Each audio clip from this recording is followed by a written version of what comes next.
Starting at 5 with a live look outside. If you've been outside today, you know just how hot it is. Historically hot, in fact. 9 News has called for a weather impact alert today because of the heat advisories we have in effect.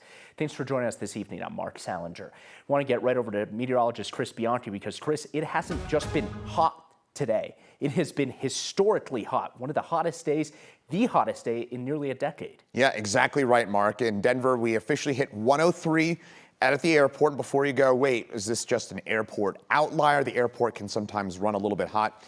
This was not an airport outlier. In fact, here in the 90s backyard hit 102 here at Spear and Logan. And there were some sensors in downtown Denver that hit 104, 105. So the daily record of 100 now history. This our hottest temperature in Denver officially since June the 28th of 2018. That's over 8 years ago. Last time it was this hot, 2,950 days ago for those of you counting at home. Also, back-to-back 100-degree days for the first time since 2022 as well. Now, we focus often a lot on the high temperatures, right?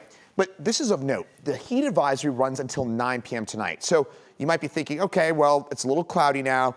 The sun's going down a little bit. It's going to still stay really hot this evening. Those temperatures will probably be at or above 90 degrees until about 8:30 or 9 o'clock this evening. So you're going to jazz in the park, anything like that. Keep in mind, A, it's still going to be hot, and B, we could get a gusty storm or two. So watch out for the wind. Hold down those blankets if you're going to jazz in the park this evening. But we are seeing some of these monsoon showers and storms mostly in the mountains right now. Denver mostly dry, but we are seeing those showers and storms filling on in. There are some active flash flood warnings. This is for a couple of the burn scars, specifically the Ferris and the Gold Mountain fires are right now under a flash flood warning.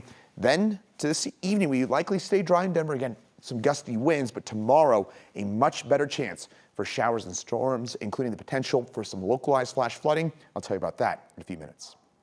Chris, thank you. I want to get you some updates on those wildfires burning in Colorado. Crews in Lake County say they're making steady progress on the Willow fire, nearly 60% contained at this point. It has now burned more than 7,000 acres. And a second fire started.